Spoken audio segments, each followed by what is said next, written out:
Hello, we want to welcome you to Wealth Made Easy for You tonight. We want to thank you guys for coming out once again to check out the show where we kind of give you information in regards to how you can um, obtain and retain wealth. Once again, I'm Carlos Millsap, and this is my co-host here, Brad Stewart. Go ahead and say hello, Brad. Hey, everybody. Thanks for joining us. Good to have you here. Let us know where you're from and give us your name and stuff over in the chat room if you would. We'd like to stay in touch with you. Absolutely, absolutely. Well, I tell you what, last night we got into talking about a book that you've seen before. We talked about it. Is what would the Rockefellers do? Which is a great book. And just to kind of do a quick recap, we talked about the two wealthy families, the Rockefellers and the Vanderbilts. And so tonight we're going to, talk a little bit more in regards to, about how a family could get generational wealth and how they're able to keep that generational wealth. Okay. So, Brad, what's your thoughts right now about generational wealth? Is it something that's easy to obtain? Is it something that's difficult to obtain and to maintain? Well, I think last night was a good preview for that very question. And that has a lot to do with just the fact that last night we looked at the Rockefellers and the Vanderbilts, who were big name, high society, high earning people during the Gilded Age in the late 1870s, 1880s, moving forward, and they did very, very well making money. But as we found out last night, the Rockefellers made their wealth a family proposition, and were able to take and maintain that. And still to this day, a lot of the family members are still part of that generational wealth. Whereas the Vanderbilts, I won't say that it's gone, but it's a shadow at best of what they originally had. Yeah, which is crazy when you think about it. I think I read that 150 Rockefellers are still getting paid off interest off the Rockefeller money. That's phenomenal. Yeah. That's phenomenal when you start thinking about generational wealth. So let me go ahead and put this part of this up on the screen here. Let's take a look here.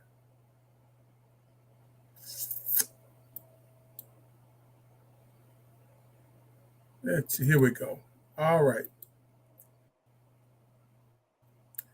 So how do you leave? It should be popping up here any second now. Let's go. There we go. There we go. Okay, great. So the question becomes, so how do you leave a financial legacy that will empower your family for years? The author said that for my family, we will implement the Rockefeller family. And I find this next sentence pretty funny. And he said, we're going to do everything we can to avoid the Vanderbilt way.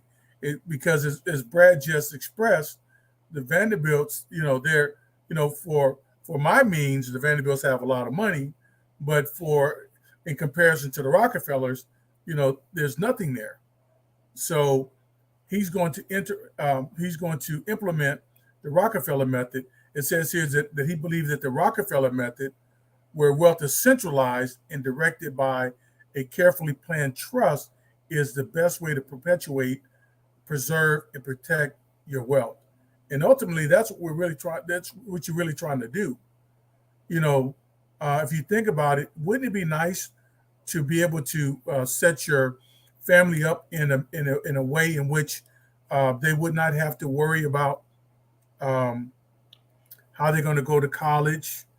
Um, if they want to start a business, they don't have to worry about going to the bank to try to get a loan. That you're doing everything in your power to help them. That's something would be pretty phenomenal. That's something I had set up for me. Brad, you had one set up for you too, didn't you? Something like that. Yes. Yeah, mine was college. I mean, playing football. That's the only way I was able to go to college. I had to, to get a football scholarship. I wasn't born with a silver spoon, but I would love to be able to, look down um, and think about generations to come after me. Well, sometimes life can be very So, challenging that Brad, way. here we go. All right. So you can take this part, Brad. Well, this is a excerpt from an additional book that they quoted in "What Would the Rockefellers Do" by a friend of theirs, a colleague, and basically he's just saying that preserving and protecting financial wealth requires an understanding of and a solid plan for counteracting the three primary forces that erode wealth over multiple generations.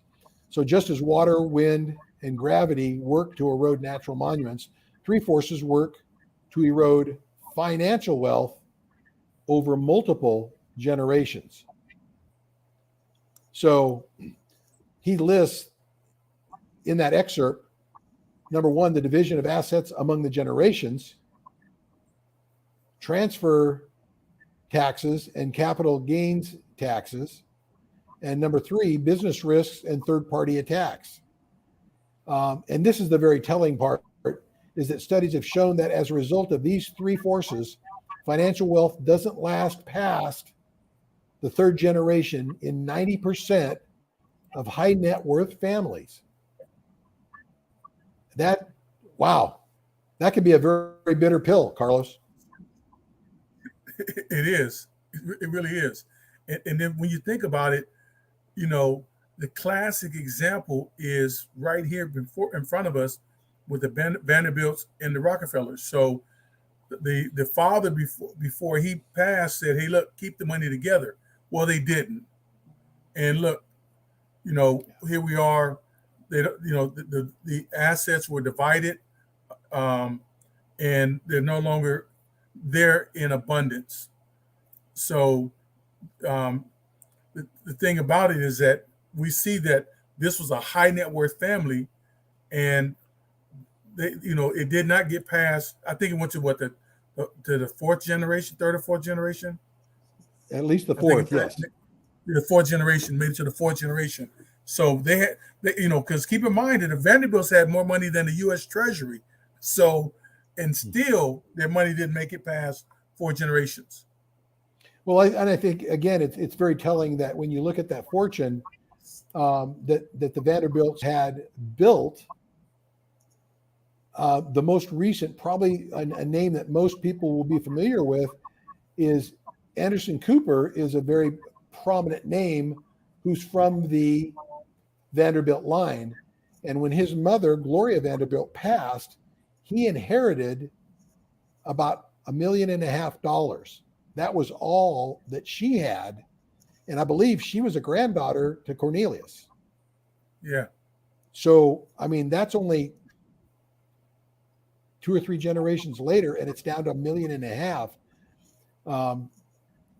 Nothing having to do with pointing fingers at anybody or any of that other kind of stuff, except as a collective family, a lot of the stuff that we're talking about here, especially in this one, number one, the division of assets among the generations. If you start splitting everything all up and everybody takes a piece of the pie, as opposed to holding it in community, it becomes very, very difficult to maintain a huge fortune. And even if you take and look at, each of us,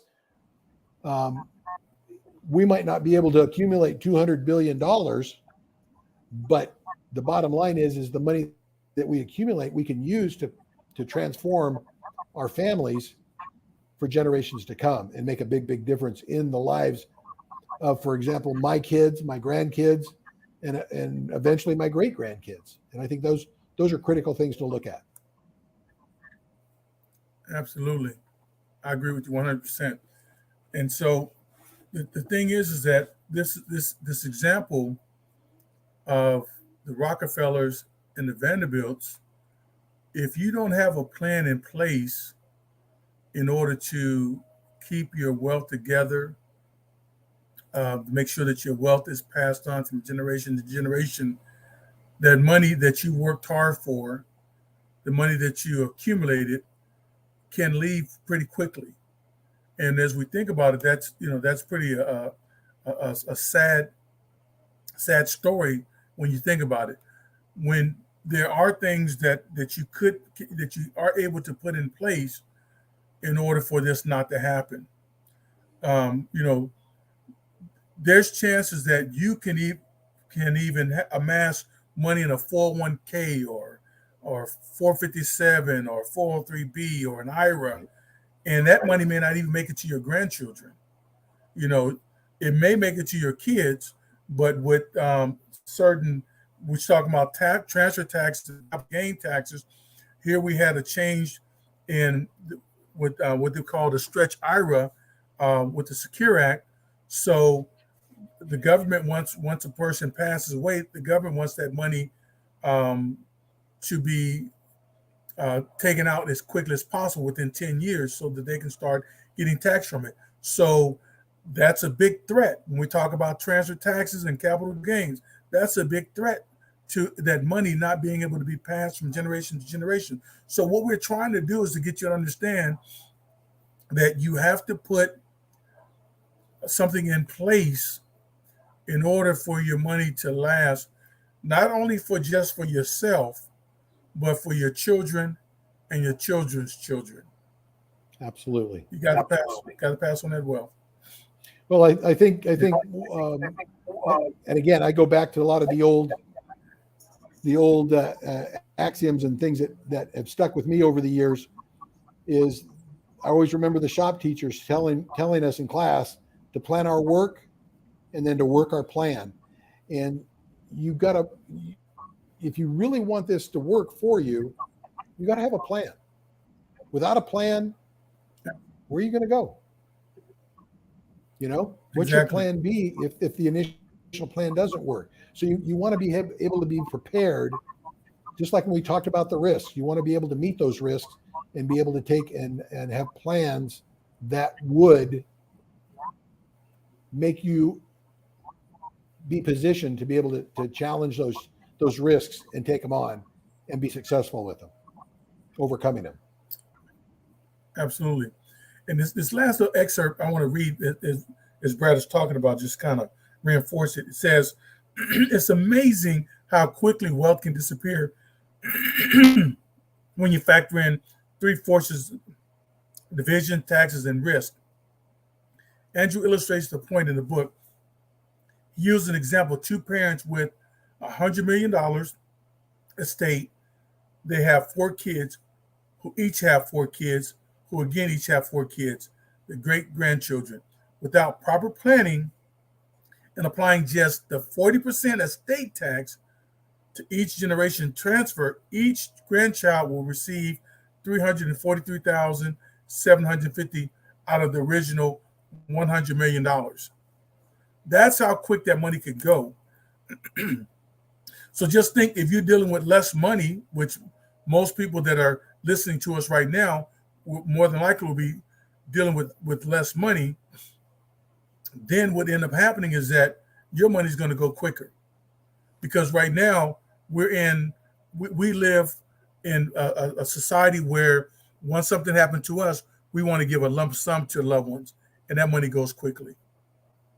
Okay. Right. And that's Well, exactly true. Exactly right. And it creates an issue that prevents you from being able to have generational wealth if you don't follow through with it. absolutely. So what I'm gonna do right now is I'm gonna prepare our website. We want to make sure that you guys have our web address. That anytime you want to get some additional information in regards to us and what it is that we're doing, you can go to our website here, which is www.wealthmadeeasyforyou.com. Our contact information is there as well. So we implore you to go ahead and take a look at that.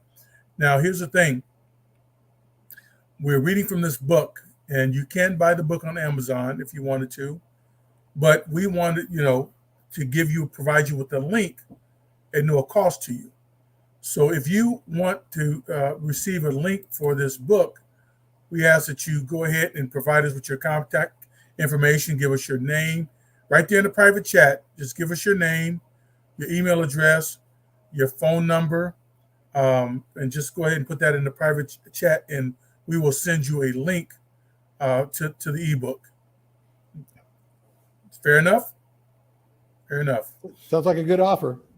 Yep. So once again, we want to thank you for being here with us this evening. My name is Carlos Millsap, and that's Brad right there, my brother. Hey, thanks for being with us, everybody. Thank you, Make guys. sure you go to the private chat and get that information to us. We'll keep this open for a few minutes so we can be able to get that information from you. But always remember, you can go to our website, get our emails and our phone numbers, and you can contact us that way as well. We'll be happy to pass that book along to you. And I think you'll find it not only a good read, but a very, very solid source of reference as you move forward with the Wealth Made Easy for You plan using the infinite banking concept. Absolutely. All right. Well, you guys have a good evening. Take care, my friends. We'll see you soon. A little while longer.